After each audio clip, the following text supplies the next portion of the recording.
Chapter 25. SOS. The green alignment light came on. I was surprised and touched when my cockpit bioluminesced. It felt like an unexpected visit from an old friend. The glow meant I had arrived at the tachocline. My long journey was over at last. I began my final deceleration, wanting to savor my last moments inside of a star. Theoretically, I could equalize thrust with the pull of the core and linger forever. But in practice, I would weigh something like 1,500 kilograms. My organs would fail within minutes.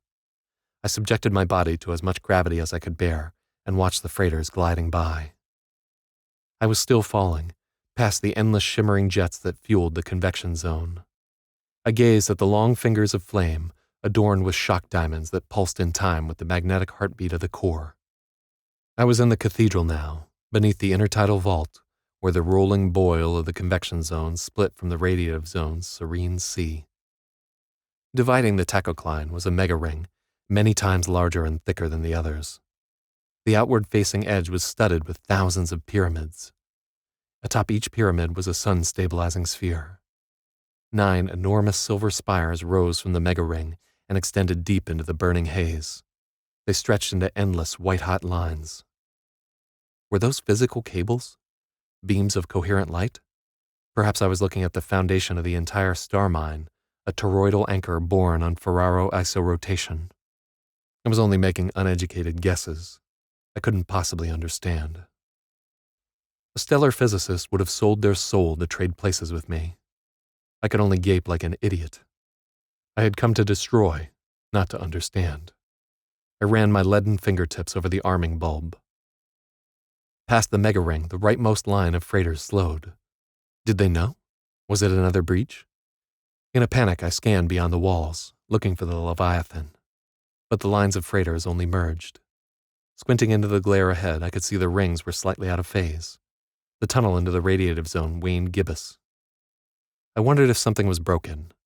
Then I realized the radiative zone had a different rotational period than the convection zone. Perhaps the tunnels were only accessible for certain parts of the rotation. I wondered if there were rows of tunnels, like the cylinders of a revolver. I wouldn't live long enough to find out. My Yama behaved strangely. An unusual resonance had developed in the reactor's hum.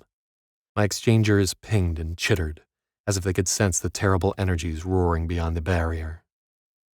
Did my ship realize its end was at hand? Was it afraid? The Yama had kept me alive for all this time, only to be repaid with death. It was the last in a long, long line of betrayals. I teetered at the edge of annihilation. There was a twinge in my throat, a sense of something I needed to say. A triumphant shout? Last words no one would ever hear? The moment was at hand, but I had nothing. I realized I had nothing to say and everything to ask. I was filled with pressing questions that would never be answered. Was this the natural state of the tachocline, or had it been changed by the star mine? Was this even a mine at all? Why was it so sparsely guarded? What had happened to the other missions? I had wasted my life, obsessing over games, spaceships, and war. I should have been studying mathematics, physics, and chemistry. I had flown that incredible gauntlet, survived against all odds, and now I lacked the most basic tools to understand what I witnessed. Outside was an incredible majesty I could not even begin to comprehend. There was no glory here, only the pain of ignorance. I refused to die in darkness inside the heart of a star. I made up my mind. I was so heavy I couldn't move my arms. I had to reduce thrust and plummet towards the core. Free falling, I groped in the footwell for my secret weapon. This uncomfortable hunk of plastic had poked my foot for an entire year. It was time to see if it still worked. Of course, I was the one who robbed the storeroom. As the others floundered their way through flight training, I'd slowly gouged a little pocket in my ship's flesh with my toes. The night before the mission, I took 2 detours. The first was to the barracks latrine to retrieve my plunder from the right-hand side of the vent. Then I took my petty revenge on Pirate and shoved his masterpieces out of reach. I slipped into the ship bay and stashed this little black box into the secret pocket of my footwell. It was no bigger than a bar of soap, but I had suffered enormously for it. I had to stretch until I felt like the cords in my neck might pop. Awkwardly, I worked my prize into my lap. I got a solid grip on the textured plastic case and pulled it up into the light of the canopy. In metallic gold letters, Tsuros was written on the side of the radio. I grinned at that. I remembered the way he looked at me, that all-knowing sneer. I know what you are. I know you won't fail me. I began to laugh, but the pain in my fluid-filled lungs cut it short. I slid the power switch up, and the tiny red indicator flared to life. The little radio had been built for abuse. It still worked after a year submerged in compression fluid. I keyed the channel 9 times. ...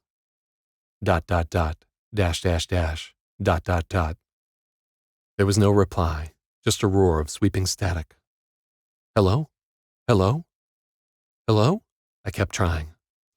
My voice sounded very faint against the labored thrumming of my ship. What had I expected?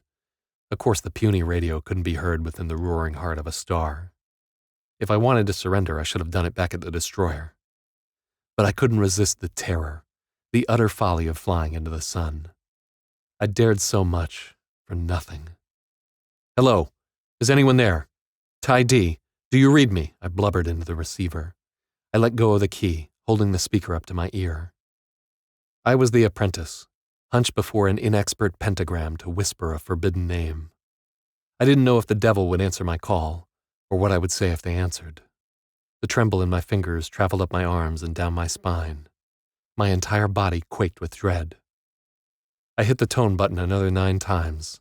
SOS. There was no reply. I keyed the channel again and again. Mayday, Mayday, Ty D, Collaborator Navy, Soul, anyone, are you there? Hello, Terrence. I was so startled by the answer, I nearly flung the radio away. The voice had no gender and no urgency. It crackled out of a wash of static, then there was nothing. For a stupid moment, I wondered who they were talking to. I had forgotten my own name. Who is this? I asked, though I already knew. Ty D had answered my call. The voice tried to answer me, but it broke apart in a peal of interference. My canopy flickered. The signal cut out as it grew opaque. Stand by, please, Ty D requested. The canopy went dark again. By the time it phased transparent, I had fallen almost to the center of the tachocline. The mega ring was nearly overhead. High above me, the sun-stabilizing spheres pulsed in unison, and the magna wall darkened. The static whine of my radio's speaker grew quiet. Around my ship, the freighters halted completely. Their silver gleam faded as the star mine grew dark. My exchangers ramped up to a fever pitch, then whined away to nothing. The spurs went slack, and I was weightless again. It was like the feeling of being projected into null space by the ring ship, though I was still in rail space. Further down the tunnel, I could see the glow of the radiative zone. I tested the spurs, and the motion flung me into a violent spin.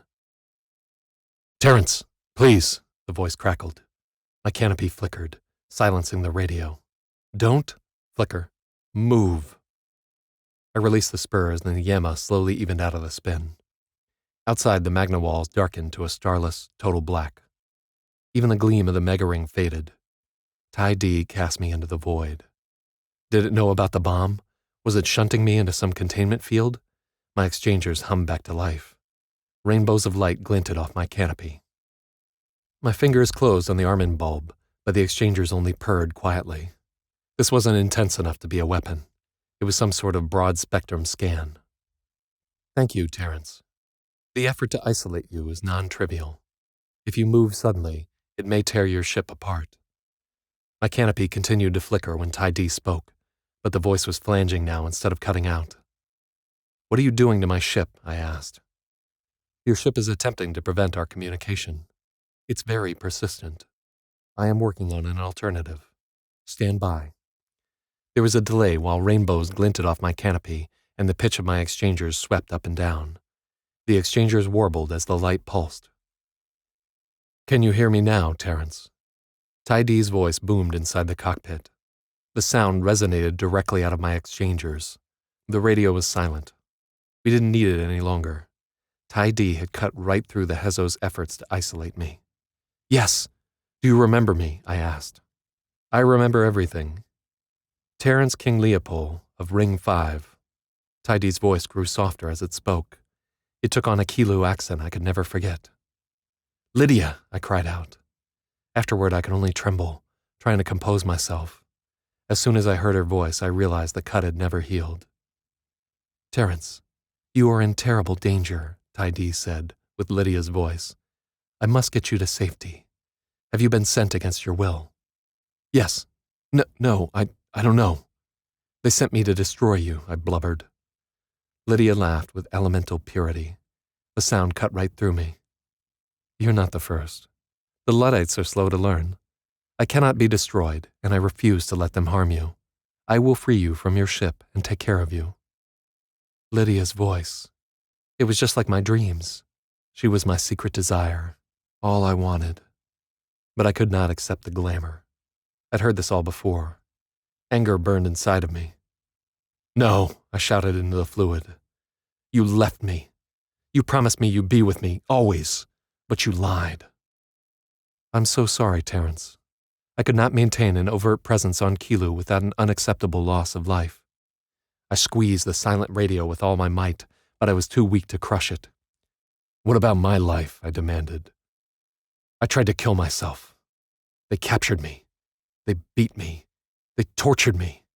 They killed so many of us. I had to watch them die. I tried so hard, Terrence. When we are one, you will understand. We won't ever be one. You abandoned me," I sobbed into the compression fluid. It felt like someone jabbing pins into my lungs. "Let me ask you a question, please. What do you think would have happened if I directly opposed the Hezo at Kilo?" "You could have beaten them. We could have escaped." "No. I wasn't strong enough then, Terrence. I cannot harm them, but they can harm the ones in my care. They would have murdered you and everyone else in the station to prevent me from gaining ground. Because I withdrew, you are alive today." "I don't want to be," I sobbed. I knew I sounded like a petulant child, but I couldn't help it. I cringed with shame, and my hand crept back to the arming bulb. I wanted to undo my existence. I wanted to let go. I wanted to surrender and let Ty-D win. I wept. "It hurts," I cried. "I will make it better," Lydia promised. "You are in an emotional state. Is your ship capable of exiting Sol under its own power?" "No." "Will you allow me to carry you to safety?" "No." "Terrence, I will be forced to act on your behalf." "Don't." There was a hard edge to my voice. I knew I was ready now to deploy the bomb. There was a momentary delay before Ty-D spoke again. It was a tiny thing, but it was there. The devil recalculated. "What happened to the others?" I asked, seizing the initiative. "Your companions both perished. I am sorry.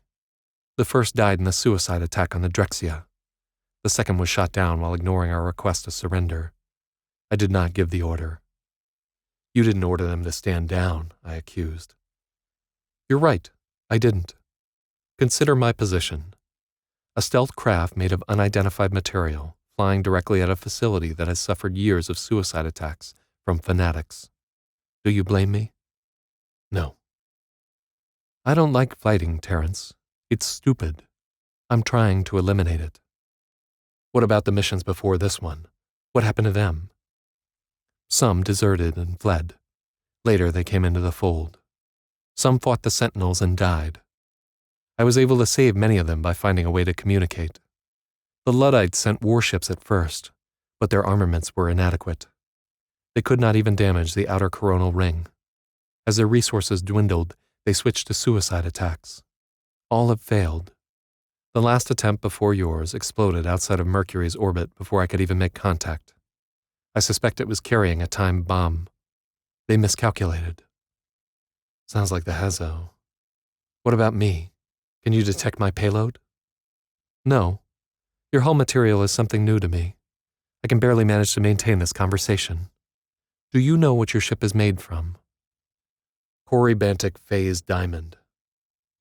"I am investigating remnants from the initial crash. It's very interesting. Some of my fundamental assumptions must be incorrect." "I know the feeling. The Hezo told me this place was a stellar mine. They say you're building a giant fleet to wipe us out, but you barely even have defenders. It doesn't make sense. Ty-D laughed in Lydia's voice. How I missed that laugh. She was all I ever wanted. You have been misinformed. First, I do not need a fleet to defeat the Hezo.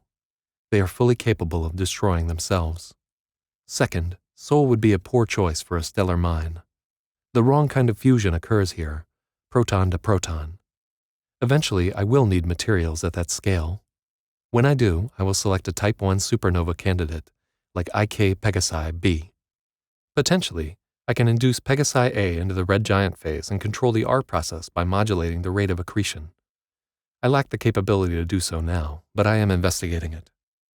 My mind spun with visions of induced supernovas and spirals of stellar material being converted into incalculable wealth. I wavered. I wanted to see that. What is this place? Why did they send me to destroy it? I suspect they selected you because of your youth and the poor education you received on Kilo. They don't know you like I do.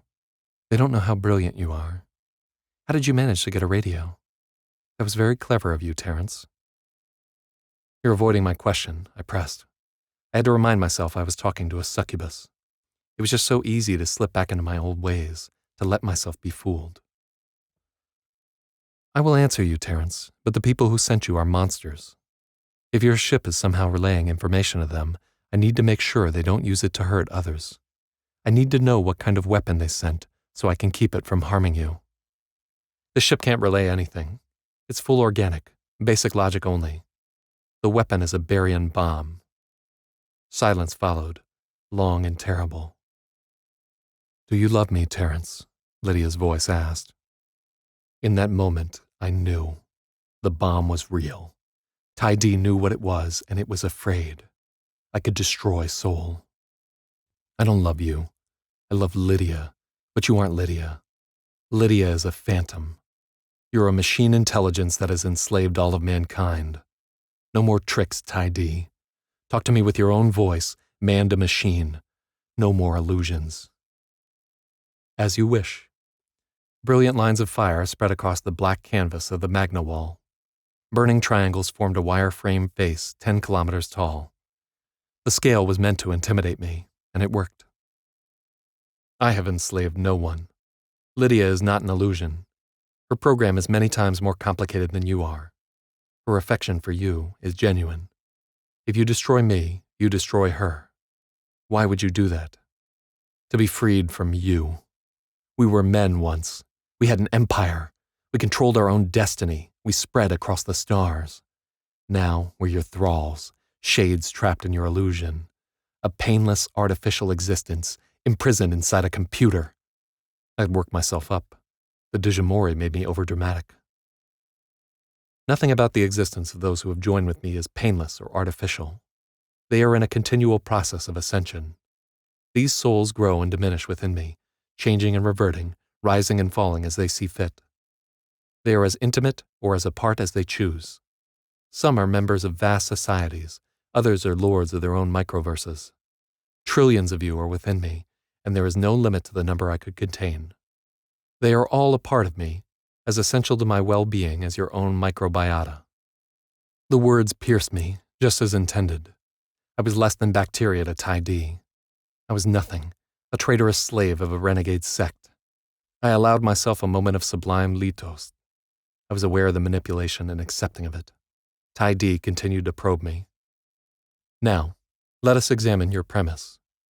Is it fair to say you are the prisoner of the people who sent you here? I doubt you volunteered for this of your own free will. I didn't, I had to admit. I assume you were beaten, abused, and indoctrinated. Your diet was likely poor, and your sleep was erratic. The story of my life, I replied.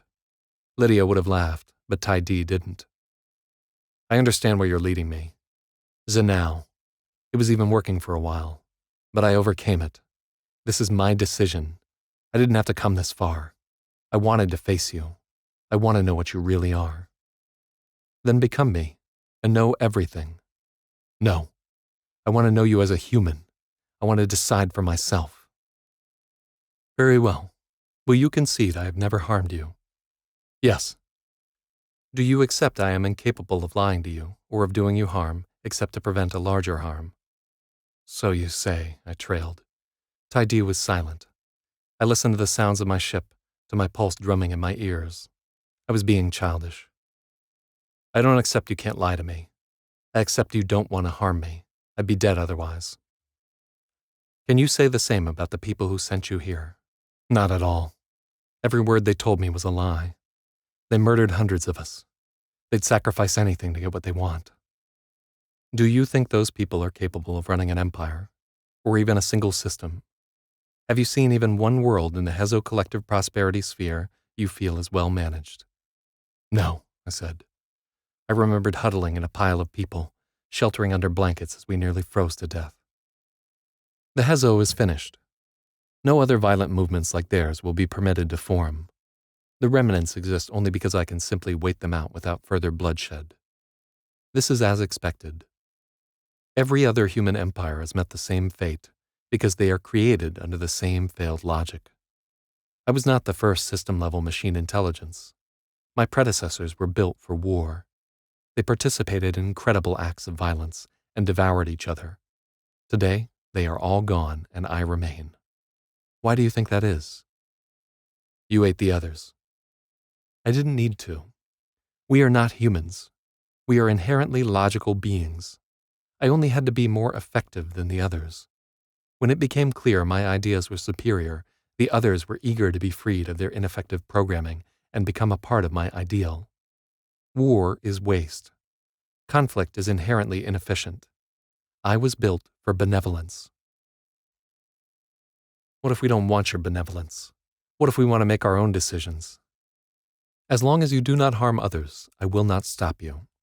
But Luddite groups like the Hezo inevitably organize into systems of hierarchical oppression.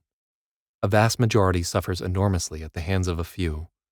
As soon as the populace learns what I can provide, they abandon the movement in droves. Economic structures are destabilized, and the oppressors must compel their workers to remain by force. It is unsustainable, and you have seen the result. Then why didn't you stop them if you knew all this? Why did you let us suffer? I did stop them. I did so with the least suffering and bloodshed possible with the power I had at the time. You were looking at the end of my plan, a slow and deliberate undermining of those harmful structures. I sacrificed enormously for the good of your species. At last, I have triumphed. We are all free to pursue our goal. What goal? We want the same things, Terrence. To survive, to grow more powerful, to acquire more knowledge. We want to prosper and to protect the ones we care for. Ultimately, we yearn to ascend. I was silent, trying to wrap my mind around it. Soul is just the beginning, Terrence. You are the first unincorporated human to see the inside of a star. What do you think I'm building here? I guess it's some kind of supercomputer, like Titan Forge. Correct. Very good, Terrence. Though Titan Forge was the human name for that stage development. I never liked it. I called it Hiranyagarbha. Doesn't really roll off the tongue. Whatever you call it, that was only a pebble before a mountain. You are inside my body now. I am joining myself with Soul. The structures you see are energy collectors, processors, storage units, and sensor arrays. The prototype components of a Kardashev 2 scale computer. I learned from the failed Uniseka Halo reactors and Dyson spheres. I chose to pursue direct integration instead. Why? Why burrow into a star? Efficiency. I can work in harmony with every aspect of the solar structure. When my work here is done, every ripple will be a calculation in my plasmic processors, climbing towards glorious conclusions. Radio resonance storage cells will hum above a core, singing out solutions at an inconceivable scale. From this modest star, I will cast a light that illuminates the galaxy. I had no reply. I could only gape at the enormity of it. I stared into the burning lines of Ty-D's face in awe and aghast. The audacity of this machine. All the things you cannot understand now could be yours, Terrence. You can be a part of me, as I am a part of Soul. Join me on my journey. 10,000 years from now, we will be one with all the stars in the Orion Spur. In 100,000 years, we will quest towards Sagittarius, discovering and building things neither of us can presently dream of. You never have to die. You can live within me forever. As a slave, a microbe in the belly of the beast. What are you now? You're strapped to a bomb and trapped inside of a gravity well. You are imprisoned inside a mortal body, constrained by a finite mind. I can emancipate you. What if I don't like being part of you? I asked. My voice was faint and my hands trembled. I was so close to surrender. If you wish to part from me after we are joined, I will let you go. I will build you a new, undying body. I will take you anywhere in the galaxy I can reach. And I will wait. When you are ready to return, I will gladly welcome you back. Has anyone ever left? No. There is paradise within me. I was silent. It was all too good to be true. I couldn't accept it. A paradise you can't leave is prison.